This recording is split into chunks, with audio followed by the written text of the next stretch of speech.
Hello mga kasari! Sa wakas na human na gyud ang akong renovation sa akong table meat shop.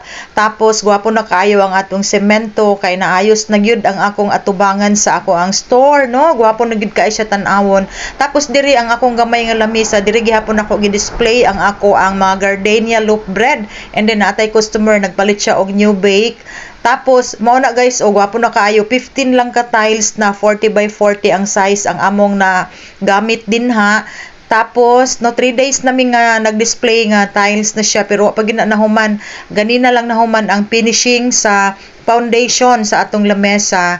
Gwapo na kay guys, lami na kayo maninda kay komportable na gid kayo akong customer. So mauni ang daan nako no, tan-awan ninyo, kahoy lang na siya, plyboard, unya gitaptapan ko lang na siya mga sa globe, mga poster, unya floor mat, unya na siya, mga 5 years na yata na siya.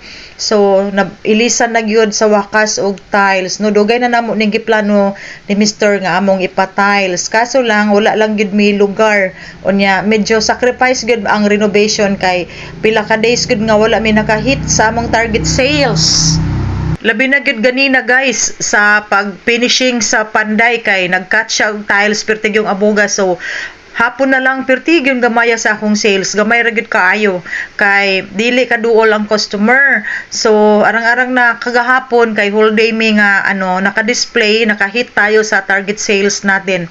Nya kani siya nagpalit sila pahabol lang hipos na mi ani 9 o'clock na sa gabi napay ni pahabol customer. So diri nagtindog atong customer, even na gyud ang atong semento pantay na gyud siya, so nindot kay tan-awon nga na-upgrade gamay ang atong tindahan. Di paras kaniadto na narapangit kayo ang akong lamesa nya.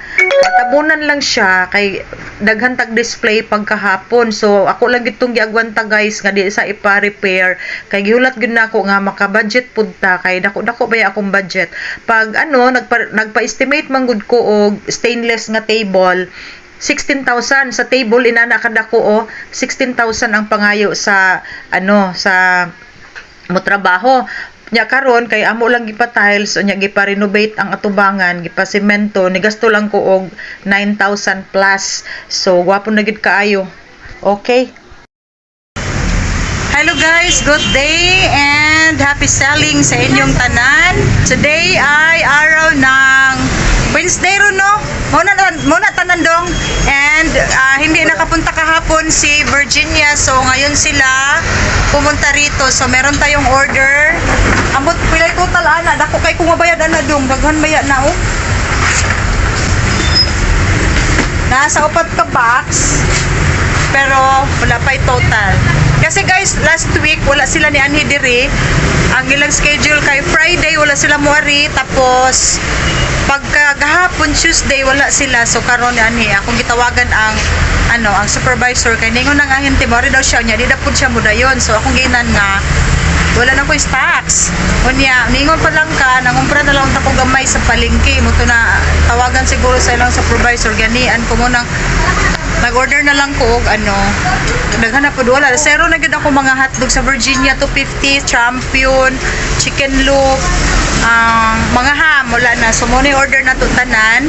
Og update po ta guys, sa ako ang table meat shop na nahimo ng tiles. Sa wakas na tiles na gyud, pila ka na namo giplano sa ako ang mister nga mag-renovate sa among meat shop, sa table meat shop kay wow na kaayo guys ang akong lamesa. Kay takluban lang nako og floor mat, tapos mabasa man gid siya kay tubig lagi atong display na mga manok, na mga brusen. So mabasa gid siya nya, magbaho na siya for how many years nga inato among lamesa. So karon nalipay gud mi kay amo na gyung napa ilisan og tiles. Unya wa pa na siya nahuman kay gipauga pa for 3 days. Unya i-finishing pa na sa panday, so balikan pa na siya. Pero at least nakatinda na mi. Nara guys, and medyo dako ang akong ang lamisa karon. So daghan tag mabutang diha. Ingon pa akong bana mahugot ra daw gyapon na kay butang ra daw gyapon nako nag mga diha sa gunsa. Okay, check po nato ning atong hotdog and mag-update tayo ng kaunti dito sa tindahan. Okay. Okay mga sis kasari, ito ang aking 4 boxes na Virginia hotdog. At ito guys, no, halos wala na tayong stocks. And then, matagal na pala silang merong chicken hotdog na champion. Tapos pag mori diri ang ahente mag-order kog chicken hotdog, maingon siya nga wala kay ang iha yung pagsabot nga Virginia nga chicken. Nya mahal man to siya tag 40 plus ang puhunan kaniya nga akong gipangita kay mo ni kusog pud ni diri sa akong customer 34 ang puhunan ani 250 grams. So nana gyud nagkasinabot na gyud mi pila ka ano. Dai dugay na ko to sige pangitanan nya mingon siya wala. Wala. Kaya nga sayang una dai Virginia chicken na champion chicken man akong ano paliton. And then meron din silang champion na with cheese guys. Ito yung panlaban nila sa mga chicken hotdog ng Pure Foods. Tapos 50 pesos lang ang benta namin. Mura lang ito. So, meron tayong chicken loop, mga chicken nuggets, pork tocino, mga cheese balls, big shots. And then sa ilalim, marami pa dyan, mga chicken loaf, mga tocino roll, longganisa roll. Meron din tayong longganisa roll dito. Nagdagdag tayo ng longganisa roll. Tapos, big shots na regular size with cheese. Ito guys, oh.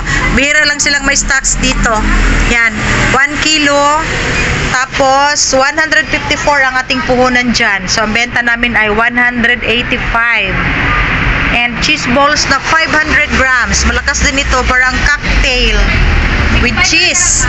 Okay, at ang dami nating Coco Mama. Dahil ang Coco Mama ay always out of stock sa supermarket. So, nagkuha tayo sa Sursum last week. Okay. Kani wala pa gini nabitay guys ako mga ricados kay wala pa nahuman ang ako ang lamesa.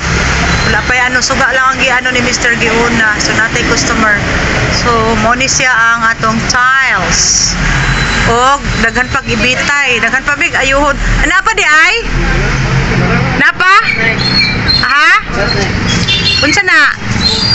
Check na to. Sige check ta. Unsa maning na diha? Ay, katong chicken luncheon meat lagi nga. Isa ra ka buok. Okay, pila total na dong. Dako jud ko bayro nun dong. 720. 720.